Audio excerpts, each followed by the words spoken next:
그럼 이걸 어떻게 종말적으로 우리가 그 종말론적으로 이제 적용을 이제 할 것이냐? 결국 이제 그리스도 안에서 하늘과 땅이 통일됐다. 바울이 말합니다. 에베소 1장 그 1절 10절에 보면 하늘과 땅이 통일됐다. 이게 통일된 거예요, 여기서요. 통일된 거예요. 그죠?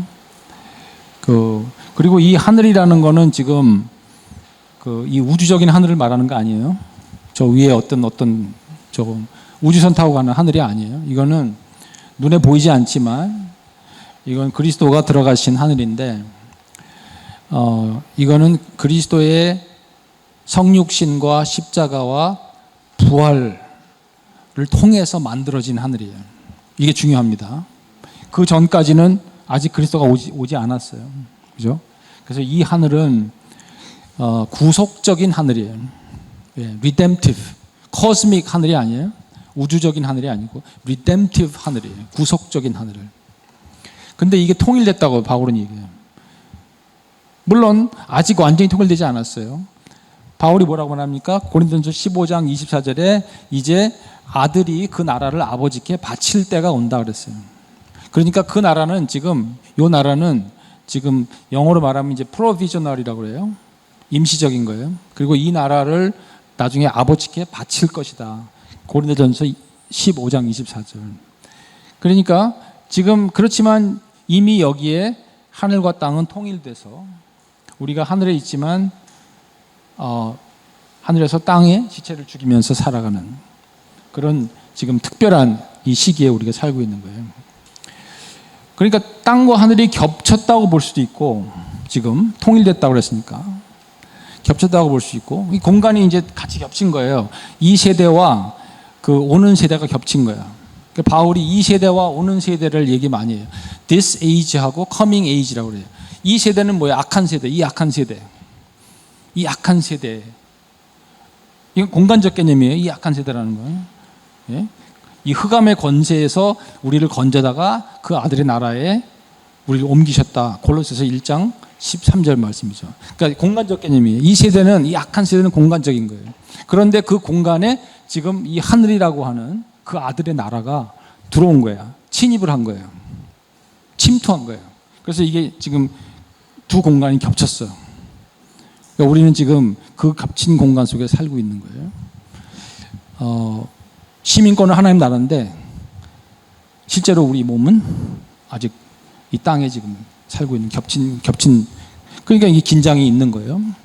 자, 그러면 어떻게 보면 겹쳤다고 볼 수 있고 어떻게 보면 뒤집혔다고 볼 수 있어요. 예, 보기에 따라서. 뒤집혔다는 말은 업사이드 다운이죠. 그래서 어떤 분은 이걸 업사이드 다운 킹덤이라고 얘기를 해요. 예, 그러니까 여기에서의 이 새로운 우리 그리스도인의 삶의 모습은 이 하늘 땅이 뒤집힌 거예요. 업사이드 다운 된 거예요. 겹쳤다고 볼 수도 있고 뒤집혔다고 볼 수 있어요. 그러니까 그 굉장히 중요한 그 포인트인데 그러면 첫 번째로 생사 문제가 달라져요. 생사에 대한 우리의 그 관점이 달라지는 거예요. 이게 뒤집혔다고 그러면 이제 하늘에서 땅을 본다고 그래요. 여러분, 땅에서 하늘을 보면 여전히 두렵습니다. 비슷해요. 만약에 이 위에가 없고 땅에서 우리가 그냥 하늘을 기다리고 있는 상태라면 사실 여기랑 큰 차이가 없어요. 이 사람들 뒤에 옛날에 두려웠던 거예요. 스월에 내려간다. 이 사후 세계에 대한 그런 두려움이 있어요. 생사에 대한 그 정의가 이 전체적인 이 구도 속에서 이렇게 결정이 되기 때문에 죽는 게 두려운 거예요. 하나님을 믿는데도 죽으면 나 스월에 내려가 두려운 거예요. 근데 여기 보면 생사의 문제가 달라져요. 완전히 바울은 이 사람이 도대체 제정신으로 하는 말인가 싶을 정도로 빌립보서 1장 같은 데 보면 이건 뭐 살든지 죽든지 살든지 죽든지 살아도 주를 위해 죽어도 주를 위해 살든지 죽든지 내 몸에서 그리스도가 존귀되길 원한다. 그리고 차라리 나는 몸을 떠나서 가고 싶어. 그리고 그게 훨씬 더 좋아. 그러니까 완전히 뒤집힌 거예요. 지금 이 생사 문제를 지금 보통 사람들이 생각하는 그 관점을 완전히 뒤집어 가지고 보는 거예요. 차라리 가는 게 좋다 이거예요. 그러니까 이게 지금 하늘과 땅이 겹쳤다고 볼 수도 있고요. 겹쳤다고 설명할 수 있고, 같이 가니까 이렇게. 또는 뒤집혔다고 볼 수 있는 거예요. 왜 뒤집혔냐? 여기서 위에서 아래를 보니까. 원칙적으로 아래에서 위를 보는 게 아니라 이제는 나는 여기 있는 사람이야. 여기 있는 사람이니까 나는 죽어도 일로 가는 것 뿐이야. 라고 바라보는 거예요. 그러니까 바울이 미쳤다고 그러는데. 너 공부 많이 해가지고 미쳤구나 그러잖아요. 자, 그러니까 여러분 이 사후 세계를 이렇게 중간 그 상태라고 불러요. 중간 상태. 왜냐하면 이제 죽은 다음에 우리가 일종의 대기하고 있는 거잖아요. 이제 죽으면 대기하고 있는 상태잖아요. 여기서 대기하고 있는 거 어떻게 보면, 그죠?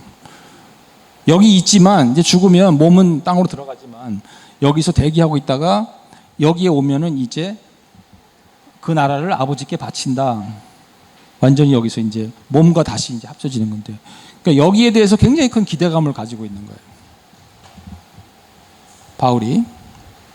그리고 그러니까 그러면 사후 세계의 그 상태도 달라져요. 왜 죽은 다음에 주님 다시 오실 때까지 몸은 땅에 묻히지만 그러면 내 영혼은 지금 어떻게 되는 건가? 내 영혼은 자고 있는 건가? 뭐 자고 있다라고 이렇게 이해하는 사람들도 있어요. 근데 자고 있는 건 아닌 것 같아요. 바울이 얘기하는 거 봐서는 바울은 여기에 대해서 엄청난 기대감을 갖고 있거든요. 그리고 의식이 있는 거예요. 분명히 의식이 있다고 말할 수 있어요. 왜냐하면 바울이 무슨 얘기하냐면 예수님이 재림하실 때 내가 살아서 그 주님을 만나기를 기대했었어요. 자기가 살아서, 그러니까 벗은 자로 발견되지 않고 입은 자로 발견되기를 원한다 그랬잖아요. 그 벗은 자, 입은 자는 보통 그 신학자들이 그렇게 설명해요.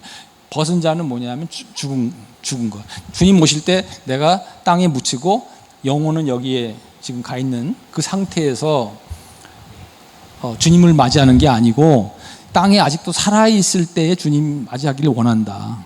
그 바울이 얘기하잖아요. 고린도 후서 5장에도 얘기하고, 그 다음에 고린도 전서 15장에서도 그 얘기를 해요. 그러니까 벗은 자로 발견되지 않고 입은 자로 발견되기 원한다. 입은 자라는 건 자기 몸이 아직 있는 상태, 그러니까 살아있는 상태에서. 그러니까 바울은 주님이 아마 당대에 자기가 아직 살아있을 때에 오실 걸로 그렇게 희망을 했던 거예요. 희망은 그렇게 했던 거예요. 물론 오시지 않았지만.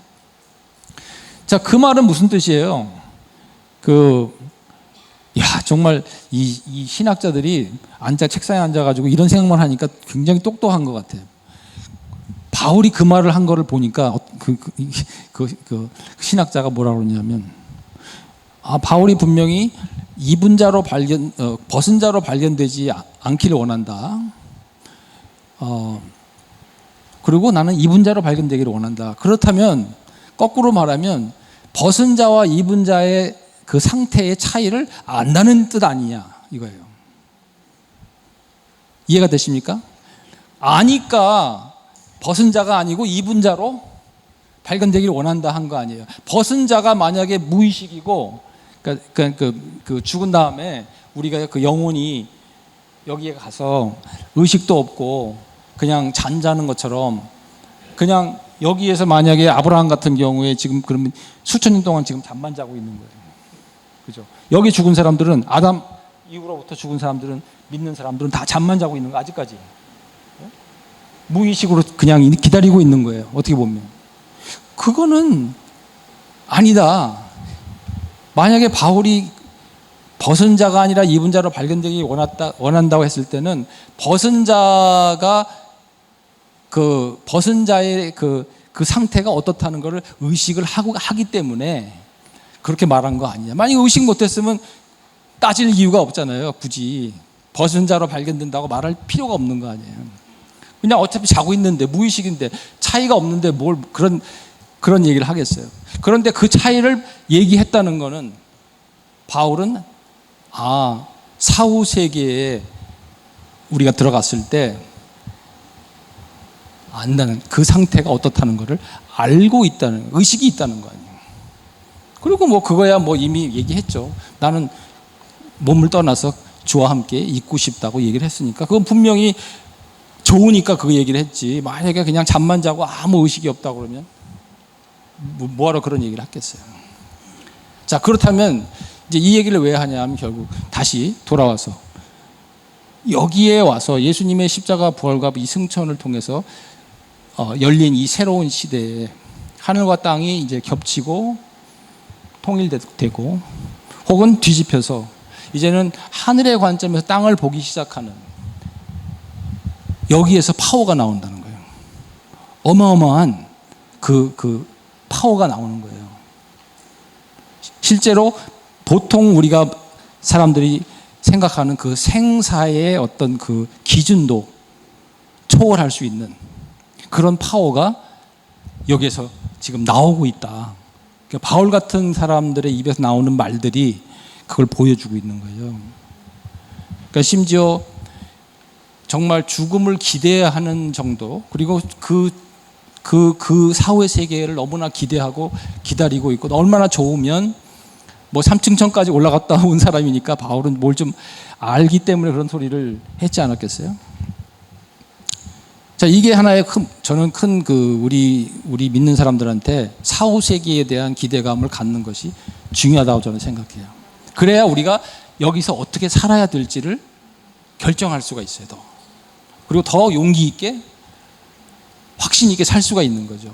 자꾸 죽음을 의식한다는 것은 여기서 사는 것도 거기에 대해서 좌우되기 때문에, 그러나 죽음에 대한 그런 기대감을 갖고 그 세계에 대한, 물론 뭐 일부러 죽으려고 할 필요는 없지만 우리의 사명이 있는 거니까. 그래서 이 생사의 문제가 뒤집힌 게 굉장한 그 전환이다.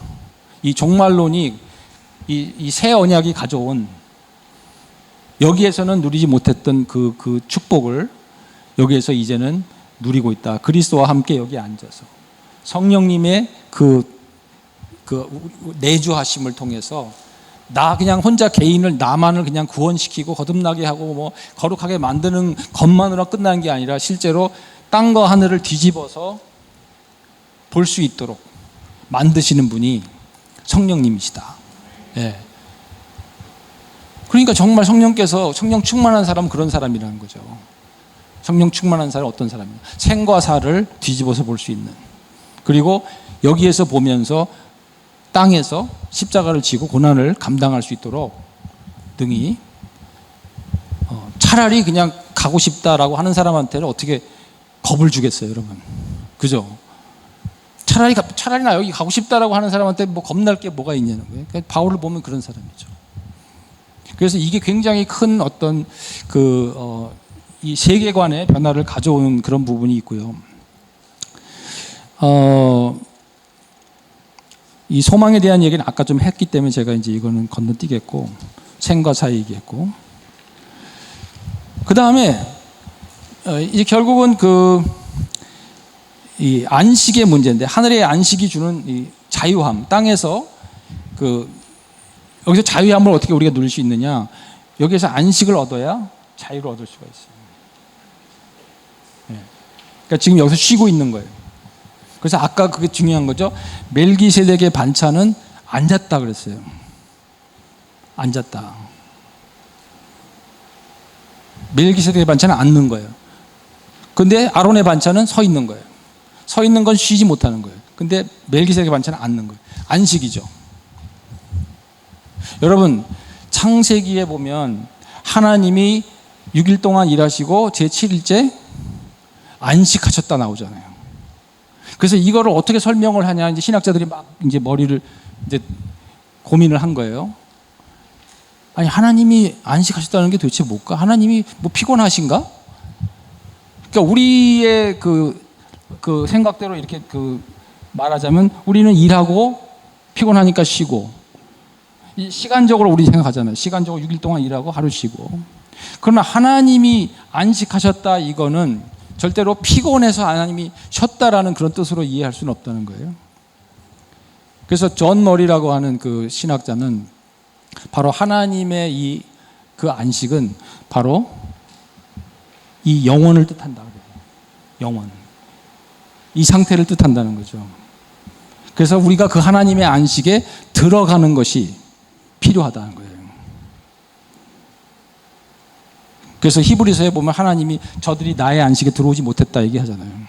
이스라엘 백성들이 그 가나안 땅에 적과 꿀이 흐른 땅에 들어갔지만 저들이 나의 안식에는 들어오지 못했다. 그건 뭐예요? 결국 이 하늘에 들어가지 못한 거예요.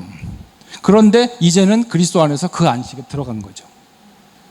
그래서 하나님이 그 창세기에 하나님이 6일 동안 지으시고 세상을 지으시고 7일째 안식하셨다. 그 7일은 그냥 시간적인 의미의 그 어떤 그 이런 사이클 6일 또 7일, 6일, 7일 이 시간적인 의미의 안식이 아니라 바로 하나님 안에 거하는, 하나님 안에 영원히 거하는 이 하늘을 얘기하는 건데, 여기에 이미 이제 그리스도와 함께 우리는 이 안식에 들어갔다는 거예요.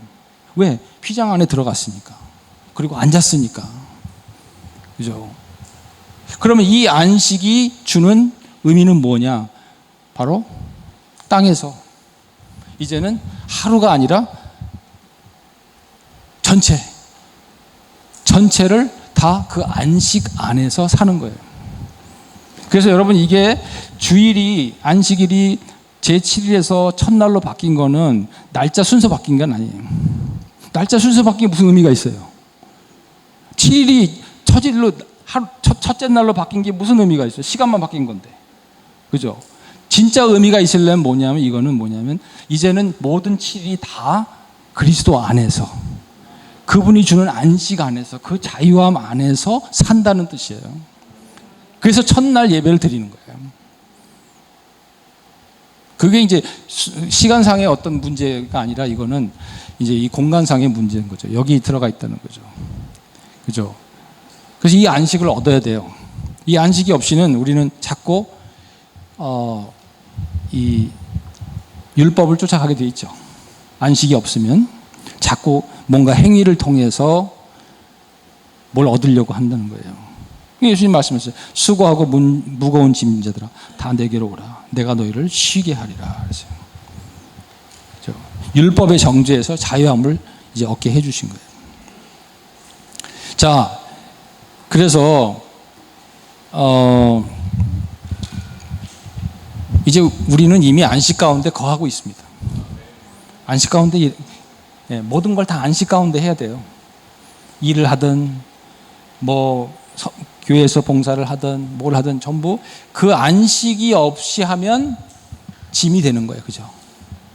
멍해가 되는 거예요. 그거는 더 우리를 힘들게 해요. 그래서 그 안식을 누려야 돼요. 근데 이 안식은 만약에 이 땅에만 있다 그러면, 여기서 여기만 쳐다보고 있다 그러면, 여기 가서 쉬니까 지금은 못 쉬는 거예요. 그러니까 구조적으로 쉴 수 있는 어떤 그 근거를 이제 제공해 주고, 그 다음 얘기를 해야 되는데, 여기에 대한 부분이 다 빠지고 밑에서만 자꾸 보게 되면 이 구조상으로 안식에 대한 확신을 줄 수가 없어요. 아까 그 소망 얘기했죠. 불쌍한 사람들이다 우리가. 마찬가지예요. 안식도 여기서 땅에서 위만 쳐다보고 있으면 여기서 쉴 수가 없는데 자꾸 이런 얘기 해봐야 더 부담만 되는 거예요. 안식 실제로 없는데 자꾸 안식하라고 그러면 어떻게? 여기다 갖다 놔야 안식을 하죠. 네. 여기서 자유함을 얻고, 그래서 그 자유함을 얻은 사람은 더 이상 자기를 더 증명해야 될 이유가 없는 거예요. 자기를 더 증명해야 할 이유가 없는 거예요. 그죠? 짐을 다 내려놓은 거예요. 그러니까 재밌는 거죠, 뭐. 여러분, 쉬면서 하는 건 재밌어요. 그죠? 예. 쉬면서 하는 건 다 재밌잖아요. 그리고 재밌는 거예요. 우리가 재밌어야 돼요, 사는 게. 예. 재미없으면 이거 은혜가 안 돼요. 그죠? 선교도 그렇고, 다 마찬가지예요. 재밌게 해야죠. 근데 진짜 재밌어요. 바울은 진짜 재밌는 것 같아. 예. 진짜 재밌는 것 같아요. 이게 뒤집었으니까. 업사이드 다운. 뒤집었어요. 자, 그래서 이 종말론적 인생관인데, 결국은 이제 마지막에 17페이지로 가면은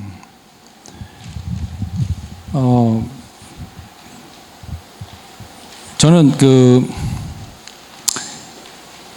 아까 얘기한 고린도후서 6장 8절 10절을 한번 읽어주세요. 고린도후서 6장 8절 10절.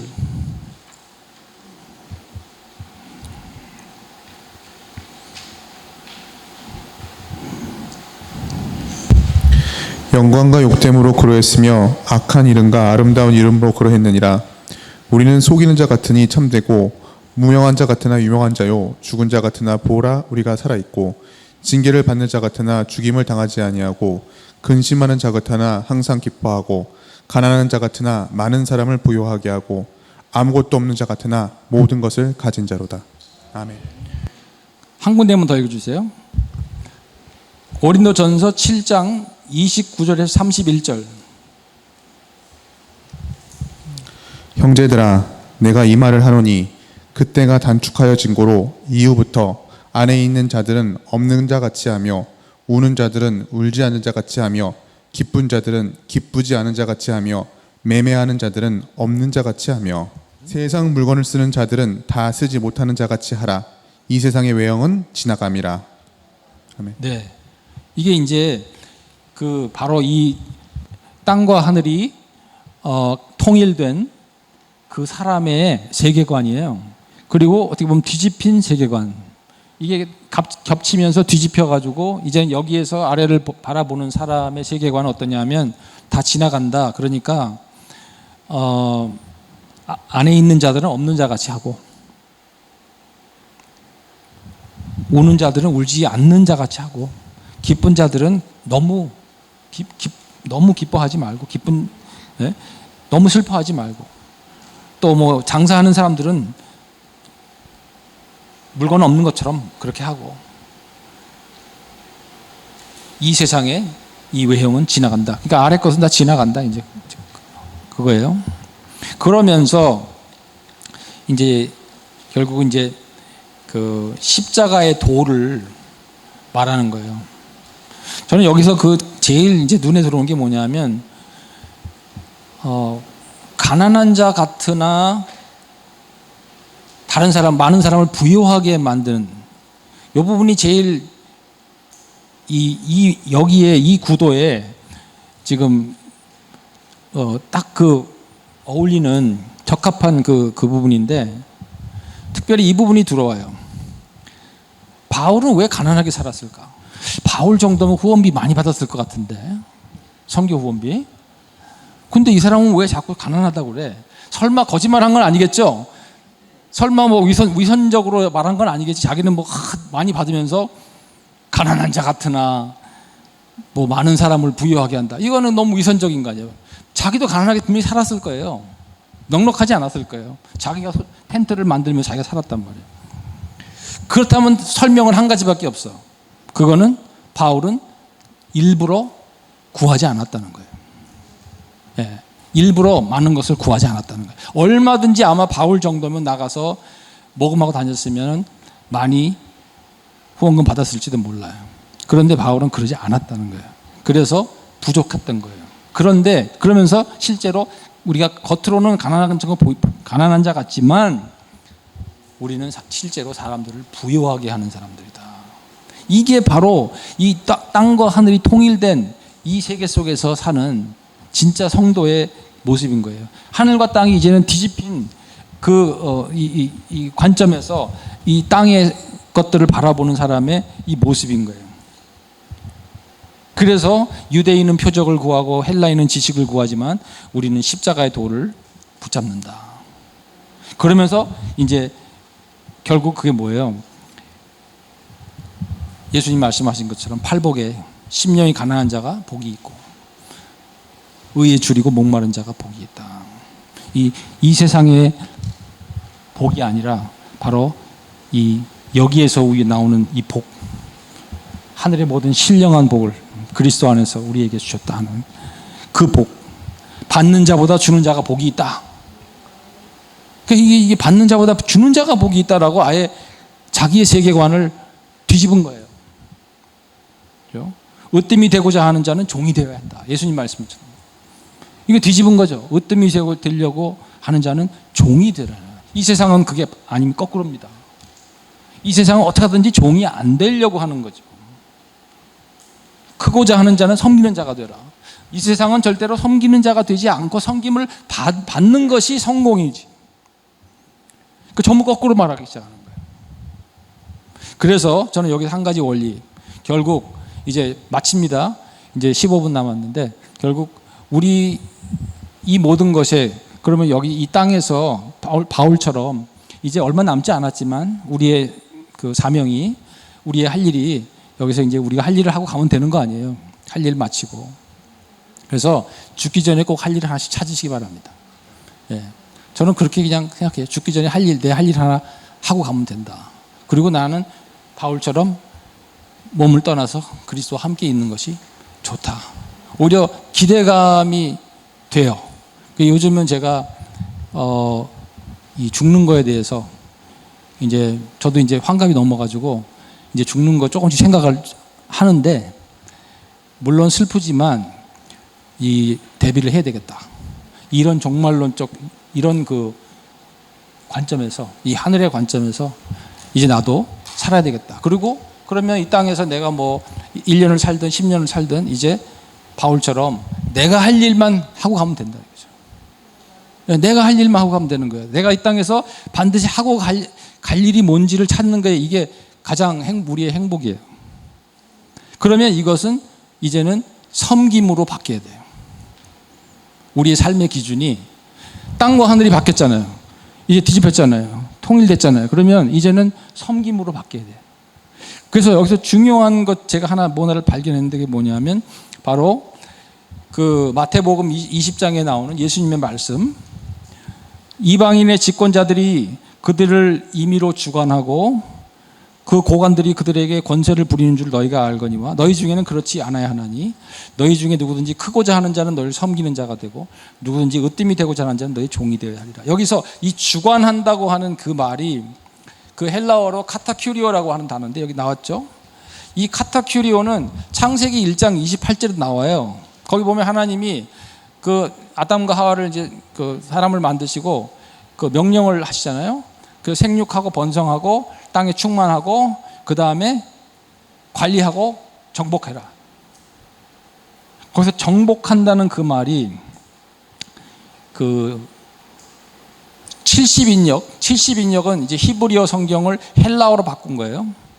그때 그 헬라어로 번역을 했을 때 똑같은 단어였어요. 카타큐리오라고. 동사가 똑같은 단어예요. 그러니까 예수님이 이 세상 사람들은 너희를 주관하고 했을 때 그 주관한다는 게 같은 단어라는 거죠. 카타큐리오, 정복한다는 거예요. 그러니까 이 세상 사람들은, 이 세상의 그 원리는, 이 땅의 원리는 뭐예요? 정복하는 거예요. 정복이 제일 포커스예요. 그런데 너희는 그러면 안 된다. 자, 그러면 원래 인간이 죄를 짓기 전에, 아담이 죄를 짓기 전에 여기 이 하나님이 이 세상을 창조하셨을 때는 아담한테 이 세상을 정복해라 그랬어요. 사람을 정복하는 게 아니라 세상을 정복하라. 이걸 이제 문화명령이라고 그래요. 보통 우리가 문화명령, 창조명령. 근데 이 문화명령의 포커스는 이게 좀 정복이야. 물론 사람을 정복하는 거 아니에요. 땅을 정복하고 이 세상을 하나님의 영광을 위해 정복하라. 근데 포커스는 정복이었어요. 그런데 그러면 구속으로 넘어와서 이제 이 죄를 짓고 이제 구속의 이 어떤 그 질서 속에서, 특히 예수님이 오신 이후에 여기에서의 이 질서는 이제 정복이 아니라 섬김이에요. 바뀐 거예요, 이거예요. 이제 정복하는 삶은 이거는 이 세대에 속한 거예요. 이 악한 세대에 속한 거예요. 정복을 자꾸 하려고 그러면 할수록 전쟁이 일어나고 다툼이 일어나고 싸움이 일어나는 거예요. 그러나 섬기는 곳에는 그렇지 않다는 거예요. 그렇죠? 자, 바로 여기에서 저는 이 비밀이 있다고. 가난한 자 같으나 많은 사람을 부유하게 하는 삶이 곧 바로 그런 삶이에요. 그죠? 세상의 빛이야. 너희는 소금이야. 그죠? 이 빛과 이 소금은 많을 필요가 없어요. 양이 크다고 이게 좋은 게 아니에요. 양적 개념이 아니에요. 이 빛과 소금은. 그죠? 이거는 완전히 질적인 개념이에요. 작아도 조금만 있어도 맛이 나는 거고, 소금은 빛은 조금만 있어도 밝아지는 거예요. 교회가 크다고 큰일 하는 게 아니고요. 이게 양으로 빛과 소금이 되는 게 아니라 그게 그 안에 생명이 있어야 돼요. 그래서 너희는 이제 소금이요 빛이요 했을 때 크든 작든 우리 인생이 무슨 대단하든 대단하지 못하든 그거 중요하지 않아요. 내가 무슨 큰 업적을 이루지 못하든 중요하지 않아요. 내 안에 하나님 나라가 있는 거예요. 그죠? 여러분 안에 하나님 나라가 있습니다. 여러분의 교회 안에도 하나님 나라가 있습니다. 그럼 여러분은 소금이고 빛이에요. 그걸로 된 거예요. 빛을 내면 돼요. 밝히면 되는 거예요. 이 소금으로 이 부패한 이 세상을 썩지 않게 만들면 되는 거예요.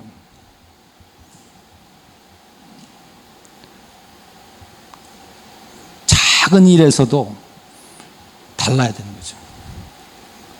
그죠? 투명성이 있어야 되고. 그래서 이 공공성, 요즘에 공공성 얘기 많이 하죠, 여러분. 공공성이 참 중요하다. 그래서 교회가 이 사회의 공공성에 조금이라도 기여를 우리가 할 수 있어요. 얼마든지. 작은 일에서부터 공공성을 우리가 이 빛이고 소금으로 이렇게 존재한다 그러면 저는 그게 공공성이라고 생각해요. 거창한 게 아니야. 자, 그런데 결국은 우리는 부러움의 대상이 아니고 용기와 희망을 주는 대상이다. 소금을 부러워하고 빛을 부러워하는 사람은 없잖아요. 그렇죠? 그러나 어차피 우리는 부러움의 대상으로 부름받는 사람들이 아닌 거예요. 우리를 보고 막 부럽다. 그럼 우리는 실패한 거예요. 실패한 거예요. 부러움의 대상이 아니에요. 우리는 용기와 희망을 줘야 돼요. 성공의 모델이 아니라 섬김의 모델이다. 여기 1,000원짜리 백반식당이라는 건 뭐냐면 제가 뉴스에서 본 건데 이 1,000원짜리 백반식당이 있어요. 이게 백반인데 1,000원이에요. 보니까 괜찮아요. 밥도 나오고 국도 나오고 반찬도 나오고. 근데 1,000원이에요. 그러니까 계속 적자가 날 거 아니에요. 적자가 나니까 그 주인 아주머니가 투잡을 뛴 거예요. 투잡을 띄워가지고 여기다 갖다가 집어넣어요. 근데 이걸 스톱을 못해요. 왜? 동네에서 그 저소득층 그 분들이 이걸 너무 와서 식사를 이렇게 아주 행복하게 하니까 이분이 그 행복한 걸 보면서 스톱을 못하는 거예요. 투잡을 띄고 여기다 돈을 집어넣는 거예요. 그러다 돌아가셨어요, 이분이. 그러니까 그 딸이 또 이어받아가지고 똑같이 하는 거예요. 이분들이 크리스천인지 아닌지 저는 그 확인을 안 해봤는데 정말 행복한 분들이구나. 이 딸도 투잡을 떼요.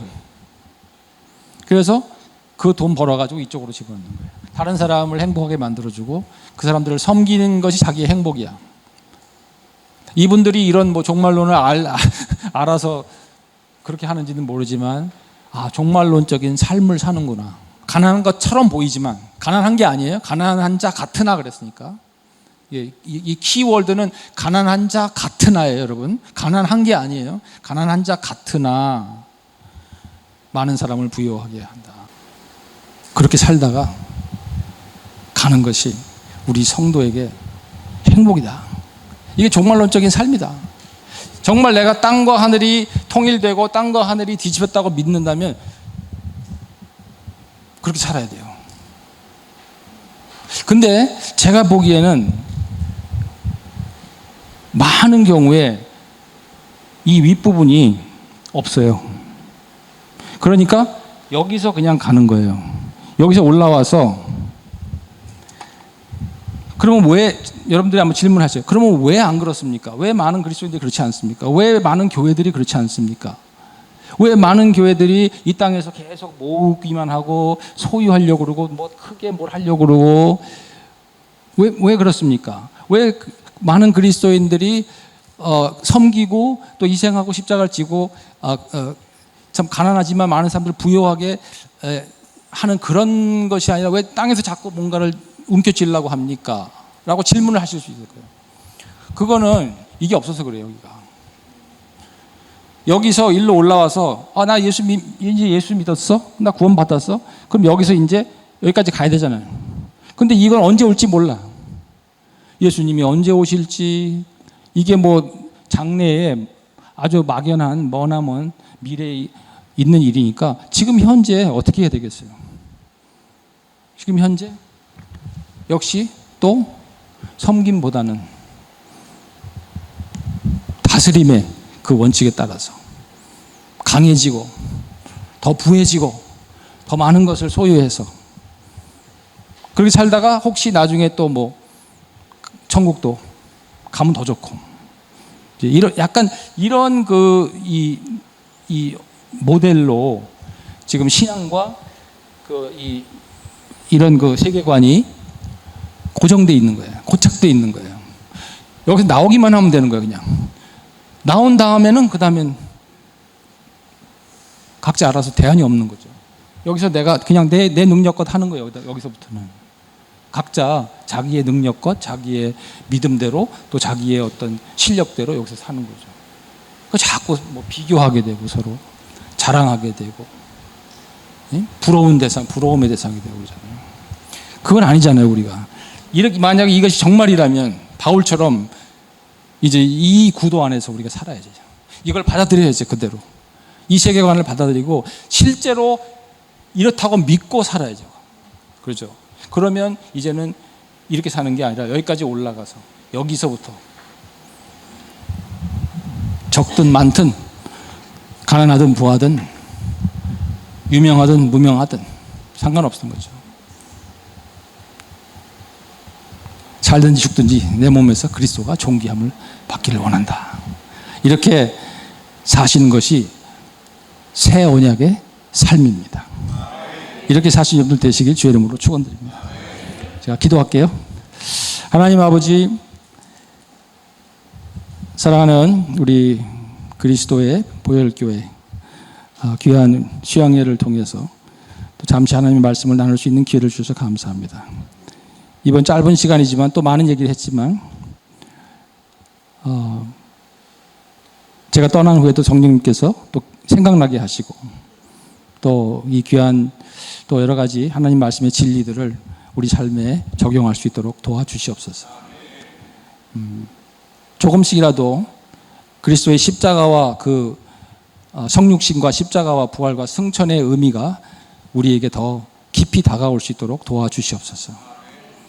그래서 내 힘으로 이제 예수님 믿고 그 다음에 구원받고 내 힘으로 그 다음부터 살아가는 것이 아니라 이 그리스도와 함께 연합해서 그 하늘에 앉은 그 놀라운 그 안식과 그 자유와 그 정말 하늘의 그 기쁨을 누리면서 땅에서 고난을 능히 감당할 수 있도록 이들에게 힘 주시고 은혜를 더하여 주시옵소서. 예수님의 이름으로 기도하옵나이다. 아멘.